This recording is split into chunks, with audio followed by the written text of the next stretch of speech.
मेरा नाम अवंतिका है। मेरी शादी को 3 साल हो गए थे। हम लोग शहर में रहते थे और हमारी जिंदगी बहुत अच्छी गुजर रही थी। मेरे पति बहुत अच्छे थे और मेरे पास तो अब एक छोटी सी बेटी भी आ गई है। मैं अपनी बेटी के साथ बहुत खुशी खुशी जिंदगी गुजार रही थी। मेरा मायका भी यहीं का था, लेकिन मेरे पति की फैमिली गांव में रहती थी, क्योंकि मेरे पति काफी सालों से यहाँ पर नौकरी कर रहे थे। इसलिए उन्होंने मेरे साथ शादी करके शहर में ही अपना बंदोबस्त कर लिया था। एक दिन मेरे सास ससुर हमारे घर पर आ गए। मेरे पति ने बताया कि ये मेरे माता पिता हैं, लेकिन एक बड़ी अजीब ही बात थी कि मेरे पति ने अपने पिता को कमरे में बंद कर दिया था। वो कभी कमरे से बाहर नहीं निकलते थे। एक दिन मैं अपनी सास के साथ किचन में खाना बना रही थी। अभी मेरे पति गुस्से से कमरे के अंदर आए और मेरी सास पर चिल्लाने लगे, मम्मी, पिताजी को खाना किसने दिया?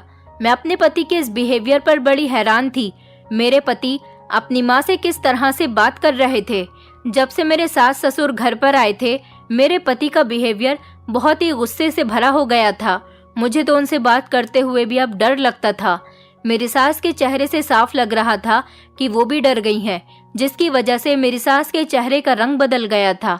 मेरी सास ने घबराते हुए कहा कि किसी ने भी नहीं, आज तो तुम्हारे पिता को खाना भी नहीं दिया है।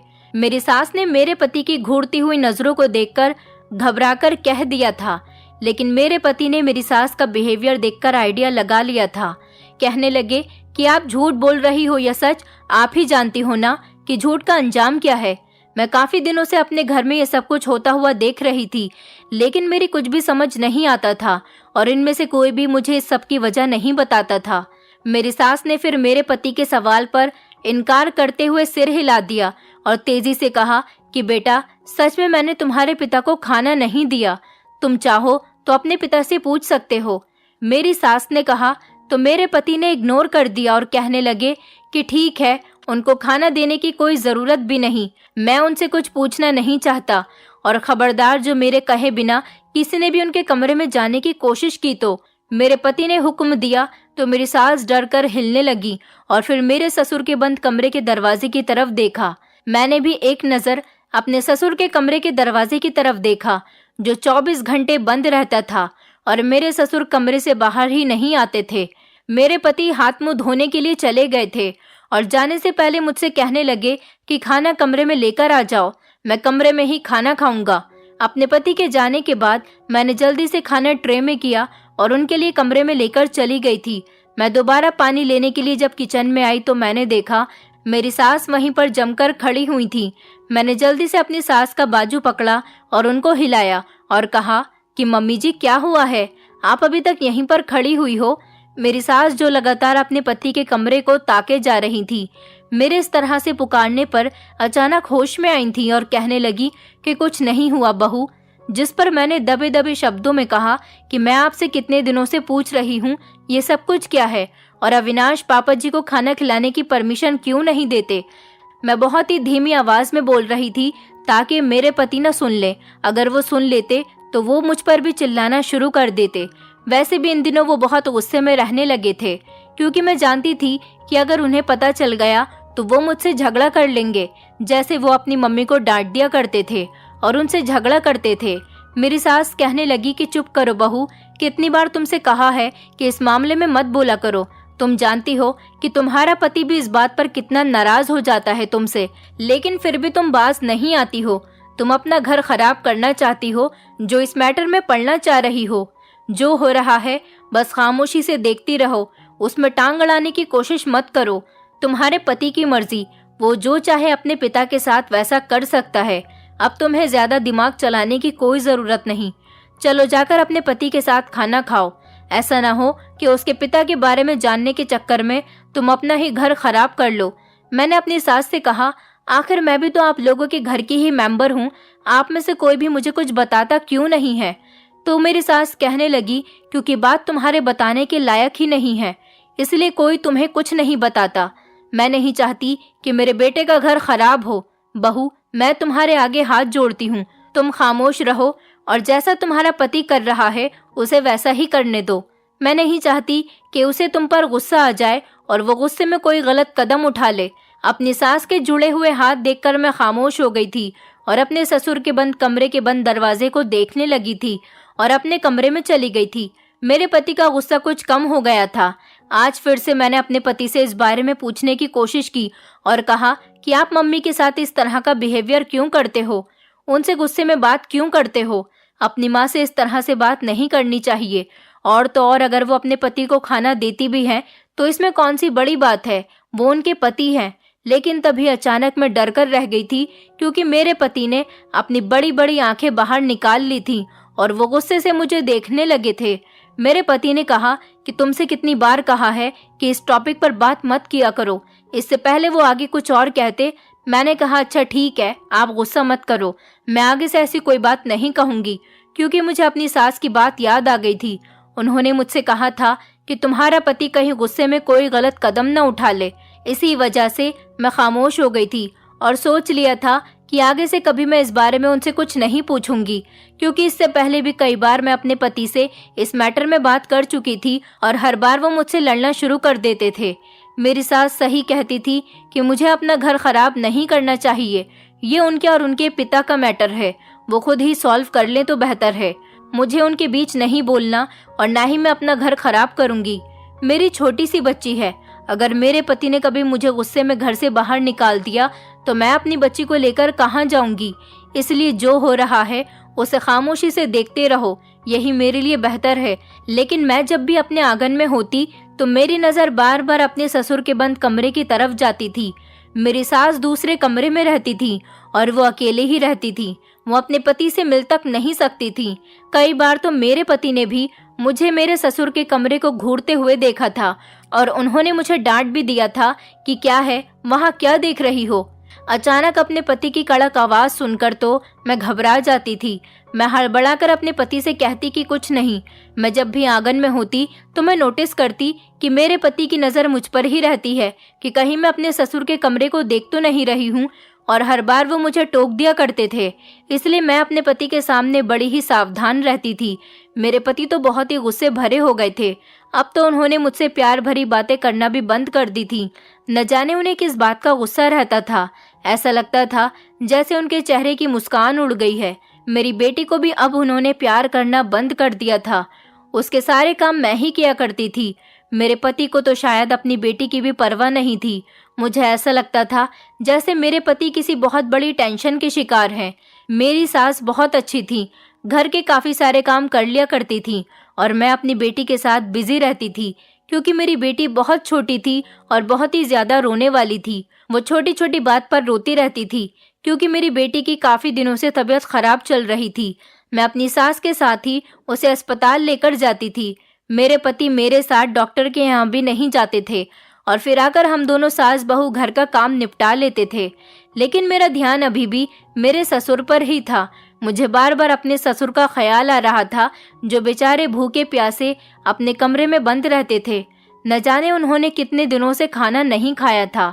मेरा दिल अपने ससुर के लिए परेशान रहता था, मगर ऐसा पहली बार नहीं था कि वो भूखे सो रहे थे, बल्कि इससे पहले भी कई बार ऐसा हो चुका था कि मेरे पति ने मेरे ससुर को खाना खिलाने के लिए मना कर दिया था। और अगर मेरी सास चुपके से उनको खाना खिला भी दिया करती थी तो मेरे पति को न जाने किस तरह से पता चल जाता, और जिस दिन मेरी सास मेरे ससुर को खाना देती उस दिन मेरे पति अपनी माँ से बहुत झगड़ा करते थे और उन्हें धमकी देते थे कि मैं तुम दोनों को गाँव छोड़ आऊँगा। मेरी सास को इस बात का बहुत डर था। न जाने वो क्यों मेरे पति से इतना डरती थी कि जब भी मेरे पति उनसे गांव जाने की बात करते तो उनके चेहरे पर हवाइयाँ उड़ने लग जाती थी और वो गांव जाने के लिए मना कर देती थी। मेरे पति ने मेरे ससुर के कमरे को ताला लगाना शुरू कर दिया था। मुझे हमेशा अपने ससुर की परवाह रहती थी और मेरे घर के किसी काम में भी मन नहीं लगता था और मैं दिन रात अपने ससुर की फिक्र करती रहती थी। भगवान से प्रार्थना करती कि भगवान कोई ऐसा रास्ता निकाल दे कि मेरे ससुर को पेट भर के खाना मिल सके और मेरे पति का बिहेवियर उनके साथ बिल्कुल ठीक हो जाए। मेरे घर में जिस तरह से पहले खुशहाली थी वही खुशहाली मेरे सास ससुर के आने के बाद भी लौट आए। एक दिन मुझे अपनी बेटी को डॉक्टर के यहाँ लेकर जाना था। मेरे पति अपनी दुकान पर गए हुए थे। उस दिन मेरी सास की तबीयत ठीक नहीं थी तो मैं अकेली ही अपनी बेटी को लेकर डॉक्टर के पास चली गई थी। मैं वहां से आई तो देखा कि मेरे ससुर का कमरा अभी भी बंद ही था। मैं सीधा अपनी सास के पास गई और उनसे पूछने लगी कि आपने पापा जी को खाना खिलाया था या नहीं, जिस पर मेरी सास ने इनकार करते हुए अपना सिर हिला दिया। फिर मैं अपनी बेटी को लेकर अपने कमरे में आ गई थी और उसे सुलाने की कोशिश करने लगी। मेरी बेटी सो गई तो मैं बाहर आई तो देखा मेरी सास किचन में खाने की ट्रे में खाना निकालकर मेरे ससुर के कमरे में जा रही थी, जिस पर मैं बेफिक्र हो गई और दोपहर का खाना खाने लगी। मेरे पति आ गए और अचानक मैं घबरा गई थी। किचन में सिर्फ मुझे अकेला देखकर मेरे पति ने मेरी सास को आवाज लगाई कि तभी घबराकर मेरी सास भी मेरे ससुर के कमरे से बाहर निकल आई थी। मगर मेरे पति ने उन्हें देख लिया था और वो समझ गए थे कि मेरी सास अपने पति को खाना देने के लिए गई थी। मेरे पति गुस्से से मेरी सास की तरफ बढ़े और उनसे कहा कि आप मेरी माँ हो, मैं आपको बेसहारा नहीं कर सकता, फिर मैं ही इस घर को छोड़कर जा रहा हूँ। ये बात सुनकर तो मेरी चीख निकल गई थी। मैं घबरा गई थी। मेरे पति ने फौरन जाकर बैग निकाला और अपने कपड़े पैक करने लगे थे। मैं अपने पति को समझाने की बहुत कोशिश कर रही थी कि आप क्या कर रहे हो, कहाँ जा रहे हो, लेकिन उन्होंने मेरी एक नहीं सुनी और लगातार अपने कपड़े पैक करते रहे। मैं उनसे कहने लगी तो फिर मैं भी आपके साथ जाऊंगी। उन्होंने कहा कि तुम यहीं पर रहो, मैं इस घर को छोड़कर और तुम लोगों को छोड़कर हमेशा के लिए जा रहा हूँ। अपने पति की बात सुनकर तो मेरे होश उड़ गए थे। मैं अपने पति के बिना जिंदगी नहीं गुजार सकती थी। मेरी सास जल्दी से आगे आई और उन्होंने हाथ जोड़कर मेरे पति से माफी मांगी और कहने लगी, बेटा मैं आगे कभी ऐसी गलती नहीं करूंगी, तुम रुक जाओ, कहीं मत जाओ, मैं कभी तुम्हें शिकायत का मौका नहीं दूंगी। मेरी सास के आंसू देखकर मेरे पति का दिल पिघल गया था और वो अपनी माँ से बहुत प्यार करते थे। थोड़ी देर के बाद उन्होंने अपने गुस्से को शांत करने की कोशिश की और कमरे से बाहर निकल आए थे। मैं भी उनको तसल्ली देने लगी थी, लेकिन इधर मेरी सास के रोने की आवाज आ रही थी। मेरे पति ने ससुर जी के कमरे को बाहर से ताला लगा दिया था, मगर मैं जानती थी कि कुछ दिन बाद ये ताला वो खुद ही खोल देने वाले थे, क्योंकि इससे पहले भी जब मेरी सास ससुर जी को खाना देने जाती थी, फिर मेरे पति उन पर बहुत गुस्सा करते थे और वो गुस्से में ही कमरे को ताला लगा दिया करते थे, लेकिन फिर खुद ही कुछ दिनों के बाद उस ताले को खोल देते थे। शायद उनके दिल में अपने पिता के लिए रहम आ जाता होगा। मैं सब कुछ देखकर हमेशा की तरह आज भी बहुत परेशान हो गई थी कि मेरे पति भला ऐसा क्यों करते हैं। मेरे ससुर उनके पिता थे और वो अपने ही पिता को खाना क्यों नहीं खिलाने देते थे। वो इतने अत्याचारी क्यों बन गए? क्योंकि मेरे ससुर जी लाचार थे। अगर मेरी सास उनका ख्याल नहीं रखती तो फिर उनका ख्याल कौन रखता? ये सारे सवाल पहले की तरह आज भी मेरे दिमाग में घूम रहे थे, मगर मेरे पास हमेशा की तरह इन सवालों का कोई भी जवाब नहीं था। मेरे पति का बिहेवियर मुझे न जाने क्यों बुरा लगने लगा था। एक तो वो मेरे ससुर का ख्याल तक नहीं रखने देते थे, ऊपर से जब मेरी सास उनका ख्याल रखती तो वो पूरे घर में हंगामा मचा देते थे कि उन्होंने ससुर जी को खाना दिया ही क्यों, जबकि मेरे पति ने उनसे मना भी किया था। मेरी सास ने अपने आप को कमरे में बंद कर लिया था और वो बहुत रोई थी, यहाँ तक कि शाम तक वो कमरे से बाहर भी नहीं निकली। तो मैंने रात का खाना बनाकर मेरी सास को उनके कमरे का दरवाजा बजाकर दे दिया था। मेरा दिल मेरे ससुर की तरफ से बहुत ज्यादा नरम पड़ने लगा था। मैं उनका ख्याल रखना चाहती थी और इस बात के बारे में कई बार अपनी सास और पति से भी कह चुकी थी, मगर वो मुझे सख्ती से मना कर देते थे कि मैं उनके कमरे में ना जाऊं। वो ना जाने ऐसी क्या बात थी कि वो मुझे मेरे ससुर के कमरे तक जाने से मना कर देते थे। वो ना तो खुद ख्याल रखते थे और ना ही किसी और को रखने देना चाहते थे, बल्कि अगर मैं अपने ससुर की सेवा करना भी चाहती तो वो मुझे सख्ती से रोक देते। अपने पति के डर की वजह से मैं उनसे अब डर डर के बात करने लगी थी। मैं अपने ससुर के कमरे में जाती तो नहीं थी, लेकिन मुझे उनकी हमेशा फिक्र सताने लगी थी कि आखिर ऐसा क्या है जो मेरा पति मुझे अपने पिता के कमरे में जाने नहीं देता। अब इस बात की गहराई तक पहुंचने में मेरा इंटरेस्ट बढ़ते बढ़ते बहुत आगे तक निकल गया था। मैंने सोच लिया था कि मैं अब हर हाल में अपने ससुर के कमरे में जाकर ही रहूंगी कि शायद मेरे ससुर ही मेरे सवालों के जवाब मुझे दे सकें। कल से मेरे पति ने ससुर जी के कमरे को ताला लगाया हुआ था, मतलब कि कल से ही मेरे ससुर भूखे थे। शाम के टाइम मेरे सास किचन में रोटी पका रही थी, जबकि मेरे पति खाना खा रहे थे। मैं अपने पति को देखकर सोच रही थी कि वो खाना खाकर कब घर से बाहर जाएंगे, क्योंकि मेरे पति की आदत थी कि वो रात को खाना खाने के बाद अपने दोस्तों के पास जाते थे। क्योंकि मैंने सोच लिया था कि मुझे क्या करना है। मेरी सास मेरे पति के सख्ती से मना करने के बावजूद भी अपने पति को इस तरह यूं भूखा मरने के लिए नहीं छोड़ सकती थी। मेरे पति अभी भी घर से बाहर नहीं गए थे, वो अभी अपने मोबाइल में बिजी थे। मुझे अपने पति के कपड़े चेंज करने का इंतजार था, क्योंकि मेरे पति अक्सर कपड़े चेंज करने के बाद ही घर से बाहर जाते थे और आज मैं मौका देखकर उनके कपड़ों से चाबी निकालने वाली थी, जो मेरे ससुर के कमरे के ताले की चाबी थी। मैं अपने पति को बातों में लगाने लगी और आखिरकार मेरे पति बाथरूम में कपड़े चेंज करने के लिए चले ही गए थे। मैंने जल्दी से अपने पति के कपड़ों से बड़ी ही सावधानी के साथ चाबी निकाल ली थी। इसी चाबी से तो मैं अपने ससुर के कमरे के अंदर जा सकती थी। तैयार होने के बाद मेरे पति घर से बाहर चले गए थे। मुझे अपनी सास से भी छुपकर जाना था। मैं नहीं चाहती थी कि इस बारे में मेरी सास को भी कुछ पता चले। मेरी नज़र बार बार घर के दरवाजे पर थी कि कहीं मेरे पति घर के अंदर ना आ जाएं। मैं शुरू से ही अपने पति का बिहेवियर उनके पिता के साथ इस तरह से देख रही थी। मेरी सास ससुर को यहाँ शहर में आए हुए 9 महीने हो गए थे। उससे पहले ये गांव में अपने भाइयों के साथ रहते थे और यहाँ हमारे पास कभी नहीं आए थे और ना ही कभी मैंने अपनी सास ससुर को देखा था। लेकिन 9 महीने पहले अचानक ऐसा क्या हुआ कि मेरे सास ससुर अचानक ही हमारे घर पर आ गए। उन्हें इस तरह से देखकर तो मेरे पति भी शॉक्ड रह गए थे। मेरी सास के कहने पर मेरे ससुर शहर आए थे। वो तो अब भी हमारे साथ नहीं रहना चाहते थे। कुछ सालों पहले मेरे ससुर गांव में ही ऊंचाई से गिरने की वजह से लाचार हो गए थे। उनके एक हाथ और पैर में चोट आई थी और मेरे ससुर दिमागी तौर पर इतने ज्यादा बीमार हो गए थे कि वो बोलने लायक भी नहीं रहे थे। इसके बाद मेरी सास के कहने पर और कुछ गांव वालों की बात मानकर मेरी सास मेरे ससुर के साथ यहाँ पर आ गई थी, हमारे घर में। अपने घर में तो सिर्फ मैं, मेरे पति और मेरी बेटी ही रहते थे। हमारा घर काफी बड़ा था, क्योंकि ये मेरे पति की मेहनत की कमाई से चल रहा था। मेरे पति की दुकान बहुत अच्छी चलती थी, जिसका आधा हिस्सा वो अपने माता पिता को गांव भेजते थे और आधे हिस्से से हम अपना खर्च चलाते थे।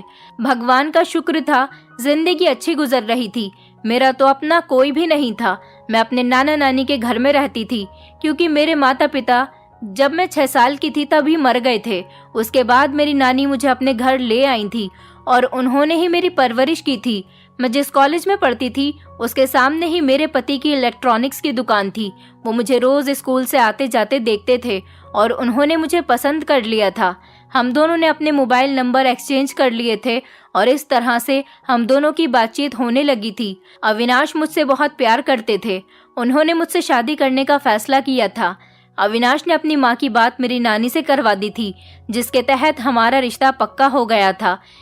लेकिन मेरी शादी पर मेरे सास ससुर नहीं आ सके थे, क्योंकि मेरी शादी बहुत सिंपल तरीके से हुई थी। मेरे नाना तो मेरी शादी से 2 महीने पहले ही मर चुके थे और अभी हाल फिलहाल में मेरी नानी का भी देहांत हो चुका था। मेरे एक ही मामा थे और उनकी फैमिली कनाडा में रहती थी। बाकी मेरा इस दुनिया में कोई नहीं था और इस शहर में तो सिर्फ मेरे पति के अलावा मेरा कोई भी नहीं बचा था।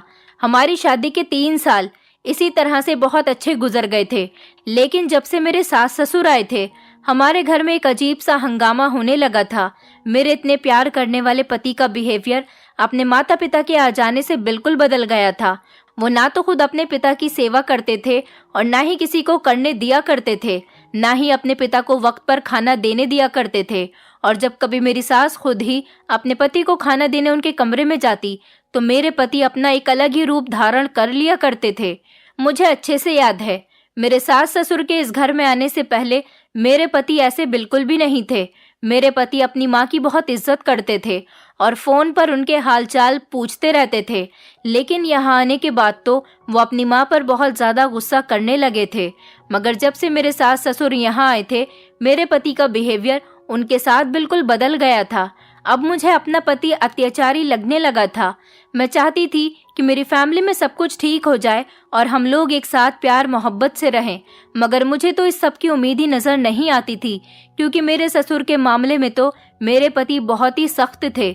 मेरी सारी जिंदगी अपने माता पिता के प्यार के लिए तरसती रही थी, क्योंकि मैं जानती ही नहीं थी कि मेरी मम्मी कैसी थी और मेरे पापा कैसे थे। मेरी परवरिश तो मेरे नाना नानी ने ही की थी, इसलिए जब से मेरी सास घर में आई थी, मैं उन्हें अपनी माँ समझने लगी थी और अपने ससुर को अपना पिता। जिस दिन मेरे सास ससुर घर में पहली बार आए थे, उनको देखकर मैं बहुत खुश हो गई थी कि अब मैं अपने सास ससुर की सेवा करके उनसे माता पिता जैसा प्यार पा सकूंगी। मेरी सास तो मुझसे बहुत प्यार करती थी, वो मुझे अपनी बेटी ही समझती थी, लेकिन अपने ससुर से पिता जैसा प्यार मुझे नहीं मिल रहा था, क्योंकि मेरे ससुर को मेरे पति ने एक कमरे में बंद कर दिया था और वो मेरे ससुर के साथ बिल्कुल गैरों जैसा बिहेव करते थे। जब कभी मैं अपने ससुर के बारे में अपने पति से बात करती तो वो मुझे घूर कर डांट दिया करते थे और कहते थे कि उनके बारे में मुझसे बात मत किया करो। इस सब से तंग आकर जब मैं अपने ससुर की सेवा करना चाहती या अपने पति के सामने अपने ससुर की कोई भी बात करती तो मेरे पति मुझे सख्ती से मेरे ससुर के कमरे में जाने से मना कर देते थे, जिस पर मेरा दिमाग उलझ जाता था। यही वजह थी कि मैं अपने ससुर के लिए हमेशा परेशान रहने लगी थी और आज मुझसे रहा नहीं गया और मैंने अपने पति के कपड़ों से चाबी चुरा ली और बिल्कुल भी जाहिर नहीं होने दिया कि मैंने चाबी को चुरा लिया है। अगर मेरे पति को जरा भी शक हो जाता तो ना जाने मेरे साथ क्या होना था। रात का खाना खाने के बाद जब मेरे पति अपने दोस्तों के पास चले गए थे तो मैं कुछ देर अपने कमरे में ही ठहरी रही, कहीं मेरे पति किसी काम से घर दोबारा वापस ना आ जाए। मुझे लगभग 15 मिनट हो गए थे। फिर मैं जल्द से जल्द अपने ससुर के कमरे में पहुंचना चाहती थी। मुझे पक्का यकीन हो गया था कि अब मेरे पति 2 घंटे बाद ही घर पर आएंगे, क्योंकि अक्सर वो 2 या 3 घंटे बाद ही घर पर आते थे। मैं हाथ में चाबी थामकर दबे पैरों से किचन की तरफ चली गई थी। जल्दी जल्दी मैंने अपने ससुर के लिए खाना ट्रे में किया और फिर धीरे धीरे चलती हुई अपने ससुर के कमरे के बाहर पहुंच गई। मेरे एक हाथ में ट्रे थी और दूसरे हाथ में ताले की चाबी। मैंने जल्दी से ताले को खोला और फिर कुंडी भी खोल ली। मैं जैसे ही अंदर दाखिल हुई तो मेरे पैरों तले से जमीन निकल गई थी, क्योंकि जमीन पर मेरे ससुर बेहोश पड़े हुए थे। मैं जल्दी से ट्रे को साइड पर रखकर उनकी तरफ बढ़ी और उनको उठाने के लिए सहारा देने लगी, मगर जैसे ही मेरी नज़र उनके पैर पर पड़ी तो मैं हैरान हो गई थी, क्योंकि पहले मैंने गौर नहीं किया था मगर अब ध्यान से देखकर हैरान रह गई थी। मेरे ससुर बहुत कमज़ोर हो गए थे। मैंने उनको ज़मीन से उठाकर बेड पर बैठा दिया और उनको पानी पिलाया, जो दर्द से तड़प रहे थे और गहरी गहरी सांस भर रहे थे, जैसे उनको सांस लेने में परेशानी हो रही हो। पानी पीकर उन्होंने कांपते हुए हाथों से गिलास मुझे दे दिया। मैंने गिलास को एक तरफ रखा और उनको देखने लगी, जो बहुत ज्यादा कमजोर थे। उनका चेहरा कहीं से भी मेरे पति से नहीं मिलता था। अविनाश तो पूरे के पूरे अपनी माँ को चले गए थे। मेरे ससुर का चेहरा झुर्रियों से भरा पड़ा था। वो बहुत ज्यादा बूढ़े लग रहे थे, लगातार कांप रहे थे और उनकी आंखों के नीचे काले घेरे थे। मुझे उन पर बहुत तरस आ रहा था, लेकिन पता नहीं मेरे पति उनके मामले में इतने अत्याचारी क्यों बन जाते थे। हालांकि वो मेरे पति के पिता थे और पिता के साथ तो कोई भी ऐसा सुलूक नहीं करता। उन्होंने मेरे सर पर हाथ रखा और कहने लगे, जीती रहो। मैं जो अपनी ही सोचों में गुम थी, उनकी आवाज़ सुनकर मैं चौंक गई थी और मुझे उनकी आवाज़ पर यकीन नहीं आ रहा था। मेरी सास ने तो बताया था कि किसी हादसे का शिकार होने की वजह से वो बोल नहीं सकते थे, मगर वो तो बोल रहे थे। इसका मतलब ये था कि मेरी सास मुझसे झूठ बोल रही थी, मगर क्यों? जैसे जैसे बात खुलती जा रही थी वैसे ही नए नए सवाल मेरे दिमाग में पैदा हो रहे थे। मैंने कभी अपने ससुर की आवाज़ भी तो नहीं सुनी थी, क्योंकि कमरे से बाहर कभी उनकी आवाज़ आती ही नहीं थी, जिस पर मुझे यही लगता था कि मेरे ससुर सच में बोल नहीं सकते थे। मगर अब मुझे पता चल गया था कि वो बोल सकते हैं। मेरे ससुर ने मुझसे कहा, तुम यहाँ क्यों आई हो बहू? तुम्हारे पति को अगर पता चल गया तो वो तुम पर बहुत गुस्सा करेगा। तुम जानती हो ना इसका अंजाम कितना बुरा होगा। जब ये बात मेरे ससुर ने कांपते हुए शब्दों में कही तो मैं चौंक कर होश में आ गई थी और फिर खाने की ट्रे उनके आगे कर दी और कहा कि मैं आपके लिए खाना लेकर आई हूँ, क्योंकि आप कल से भूखे हो, इसीलिए। आप अविनाश की फिक्र मत करो, वो घर से बाहर गए हुए हैं, 2-3 घंटे से पहले नहीं आएंगे। मेरी बात सुनकर मेरे ससुर मुझे नजर भरकर देखने लगे थे। मेरे ससुर ने धीरे धीरे खाना शुरू किया। मैंने उनसे कहा, मैं आपकी बेटी समान हूँ, मुझे आपकी बहुत फिक्र रहती है। मेरे ससुर कहने लगे कि मुझे तो मेरे किए की सजा मिल रही है। तुम बहुत भाग्यशाली हो जिसे अविनाश जैसा पति मिला है, वो बहुत अच्छा इंसान है। ये सुनकर तो मैं चौंक गई थी। मेरे ससुर रो रहे थे। मैंने परेशान होकर उनसे रोने की वजह पूछी, मगर उन्होंने मुझे कुछ नहीं बताया।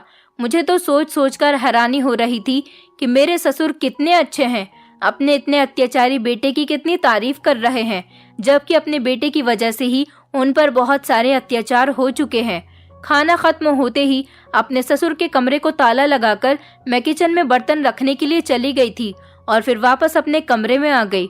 मुझे अब बहुत सुकून मिला था कि अब मैं इस तरह से ही अपने ससुर का ख्याल रख सकती हूँ और किसी को कुछ पता भी नहीं चलेगा। अब ये मेरा रोज का रूटीन बन गया था कि मैं रोज ही अपने ससुर को रात का खाना देने उनके कमरे में चली जाती थी। मैं रोज अपने पति के घर आने पर जब वो कपड़े चेंज करते तो उनके कपड़ों से चाबी चुरा लेती और उनके जाने के बाद अपनी ससुर के कमरे में खाना लेकर चली जाती थी और चाबी वापस अपने पति के उन्हीं कपड़ों में रख देती थी जिनसे चाबी निकाली होती थी, ताकि मेरे पति को शक न हो। जिस दिन मेरे पति ने घर छोड़ने की धमकी दी थी, तब से तो मेरी सास ने अपने पति के कमरे में जाने की कोशिश ही नहीं की थी। दिन धीरे धीरे इसी तरह से गुजरने लगे थे। मैंने हर रोज अपने ससुर से इस बारे में बहुत पूछा कि मेरे पति आपके साथ ऐसा व्यवहार क्यों करते हैं। मेरे ससुर ने मुझे कुछ नहीं बताया था, बल्कि वो तो रोना शुरू कर देते थे, जिसकी वजह से मैंने अब उनसे इस बारे में पूछना ही छोड़ दिया था, क्योंकि मैं उन्हें कभी भी अपनी तरफ से तकलीफ नहीं देना चाहती थी। हाँ, मगर मैं पहले से बढ़कर अपने ससुर का ख्याल रखने लगी थी।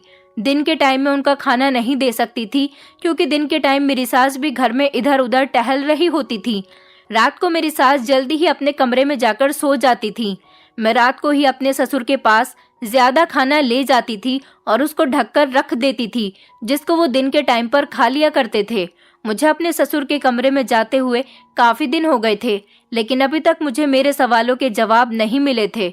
लेकिन एक दिन मैं अपने ससुर को खाना देकर उनके कमरे से बाहर निकल रही थी कि अचानक मेरे होश उड़ गए थे और आंखें फटी की फटी रह गई थी, क्योंकि सामने ही मेरे पति खड़े हुए थे, जिन्होंने मुझे मेरे ससुर के कमरे से निकलते हुए देख लिया था, जहां मेरी सास भी थी। मेरी सास के चेहरे पर परेशानी साफ दिख रही थी, वहीं पर मेरे पति के चेहरे पर बहुत ज्यादा गुस्सा था, जिनको देखकर मेरे पैरों तले से जमीन निकल गई थी। मैं समझ गई थी कि अब मेरे पति मुझसे बहुत नाराज होंगे और बहुत गुस्सा करेंगे। मेरे पति ने जोर से चिल्लाकर पूछा, मेरे मना करने के बावजूद भी तुम इस कमरे में क्यों गईं? अपने पति की इतनी जोरदार आवाज सुनकर घबराहट से मेरे हाथ से खाने के बर्तन गिर गए थे। अपने पति की बात सुनकर तो मैंने रोना शुरू कर दिया था, क्योंकि अपने पति के गुस्से से मेरी जान निकल रही थी। मेरा तो शरीर ही कांप रहा था। मेरे पति ने कहा कि इस आदमी के लिए तुमने अपने पति से झूठ बोला। तुम्हें इस आदमी की असलियत के बारे में पता नहीं है कि ये कितना घटिया इंसान है। मेरे पति की अगली बात सुनकर तो मैं रोना ही भूल गई थी। उन्होंने कहा, ये मेरा सगा पिता नहीं है जिसके लिए तुम अपने पति को धोखा दे रही हो। ये धोखेबाज इंसान है, बिल्कुल एक सांप की तरह, जिसे जितना मर्जी दूध पिला दो वो तुम्हें ही वापस डस लेगा। मेरे पति ने बड़ी ही नफरत भरे शब्दों में अपने पिता के लिए ऐसी बातें कही थी। मेरी सास ने अपने बेटे से कहा, ऐसा मत कहो बेटा। तो मेरे पति ने फौरन अपनी माँ की तरफ देखकर कहा, आप तो खामोशी रहिए, ये सब कुछ आपकी वजह से ही हुआ है, जो अब मेरी पत्नी मेरे खिलाफ जाकर मेरे मना करने के बावजूद भी इस आदमी को चोरी चुपके खाना देकर आ रही है। मेरे पति ने ये बात कहकर मेरी सास को चुप करवा दिया था और मेरी सास रोने लगी थी। मैंने भी अविनाश से कहा, अविनाश, तुम अपने पिता के बारे में जैसा सोच रहे हो वो बिल्कुल भी ऐसे नहीं है, वो तो बहुत अच्छे हैं। मैंने हिम्मत करते हुए अपने पति को समझाने की बहुत कोशिश की थी, क्योंकि मुझे अपने पति की बातों पर यकीन नहीं आ रहा था। वो गुस्से से कहने लगे, अरे अपने ससुर के कमरे में जाते जाते तुम भी उनके फैन हो गई हो। तुम नहीं जानती कि ये कितना ही घटिया इंसान है। ये इंसान ना तो अच्छा पिता बन सका, ना अच्छा बेटा, और ना ही कभी अच्छा पति बन सका। अपने पति की बात सुनकर मैं ना समझी से उनको देखने लगी थी, क्योंकि ये सब कुछ मेरी समझ में नहीं आ रहा था। तभी मेरी सास कहने लगी, ये अविनाश के पिता नहीं है अवंतिका। अपनी सास की बात सुनकर तो मेरे होश उड़ गए थे और मैं उनको गौर से देखने लगी, जो मुझे पहले से ही देख रही थी। फिर मेरे पति के सर हिलाने पर मेरी सास बताने लगी कि दरअसल ये मेरे दूसरे पति हैं और अविनाश मेरे पहले पति का बेटा है। अविनाश जब 3 महीने का था तब मैं विधवा हो गई थी और अविनाश के असली पिता की बहुत सारी जायदाद थी। इन्होंने मुझसे शादी कर ली थी और अविनाश को एक पिता और मुझे भी एक सहारा मिल गया था। लेकिन अविनाश के दूसरे पिता के पास पहले से ही 2 साल का बेटा मौजूद था। मेरा दूसरा पति बहुत गरीब था, जबकि अविनाश के पिता की सारी जायदाद अविनाश के पहले पिता ने मरते मरते उसके नाम कर दी थी। जब ये बात मेरे दूसरे पति को पता चली तो उन्होंने मेरी दौलत की तरफ देखते हुए मुझसे शादी कर ली, जबकि उनकी पत्नी को मरे हुए भी 1 साल हुआ था। मैं विदा होकर अपनी दूसरी ससुराल आ गई थी। यहाँ पर मेरी जिंदगी अच्छी गुजर रही थी, लेकिन जैसे जैसे बच्चे बड़े हो रहे थे, मेरे पति ने बच्चों में फर्क करना शुरू कर दिया। वो अपने बेटे को तो बहुत प्यार करते थे, लेकिन मेरे बेटे से नफरत करते थे। मुझे लगा कि शायद मेरे पति धीरे धीरे ठीक हो जाएंगे, लेकिन उन्होंने अपने सगे बेटे को ही हमेशा पिता का प्यार दिया, मेरे अविनाश को नहीं दिया। मैंने तो अपने सौतेले बेटे को भी सगे से बढ़कर चाहा था, लेकिन मेरे दूसरे पति ने बच्चों में फर्क करना शुरू कर दिया। अपने बेटे को तो उन्होंने प्यार में बिगाड़ दिया, जबकि मेरे पति को जितनी भी दौलत मिली थी वो सब कुछ मेरे पहले पति की थी, और इस सब का मालिक मेरा बेटा अविनाश था। मेरे दूसरे पति का मकसद सिर्फ मेरे बेटे की जायदाद हड़पना था, और उन्होंने मुझसे शादी भी इसलिए की थी ताकि मुझे शादी के झांसे में फंसाने के बाद ये मेरे घर में आकर रह सके और मेरे बिजनेस पर भी इनका ही हक जम जाए। ये मेरे बेटे अविनाश पर बहुत ज्यादा सख्ती करते थे और अपने सगे बेटे को हर तरह से छूट दी हुई थी। अविनाश को खेलने की, घर से बाहर निकलने की, कहीं भी जाने की परमिशन नहीं थी। सिर्फ स्कूल में अगर मेरे बेटे के मार्क्स थोड़े कम भी आ जाते थे तो ये मेरे बेटे पर बहुत अत्याचार करते थे, सारा घर सर पर उठा लिया करते थे, जबकि मेरे सौतेले बेटे के नंबर तो बहुत कम आते थे। उससे मेरा पति कुछ भी नहीं कहता था और मेरे अविनाश को बहुत सजा मिलती थी। मेरे पति अविनाश को कमरे में बंद कर देते और उसे 10-10 दिन तक भूखा रहने देते थे। मैं उसे चोरी चुपके खाना खिलाती थी। मेरा कम उम्र का बेटा बहुत ज्यादा कमजोर हो गया था, क्योंकि उसका सौतेला पिता उस पर बहुत अत्याचार करता था, जबकि मेरे बेटे की कोई गलती नहीं होती थी।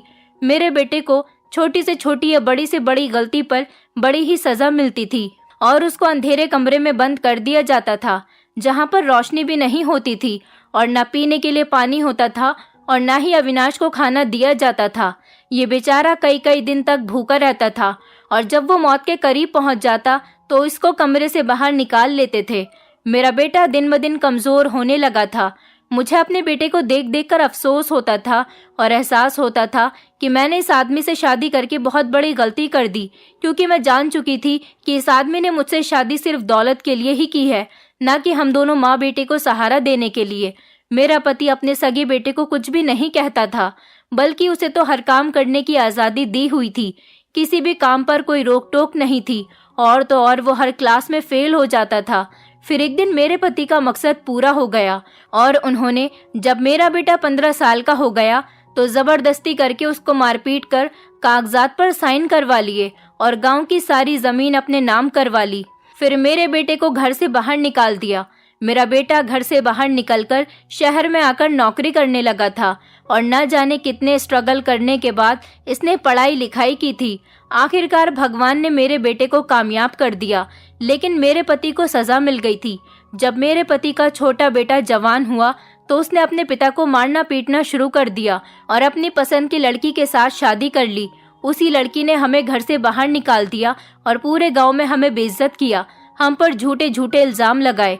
इसलिए मैं अपने पति को यहाँ लेकर आ गई थी, जहाँ पर मेरे अविनाश ने इनसे बदला लेने की कोशिश की।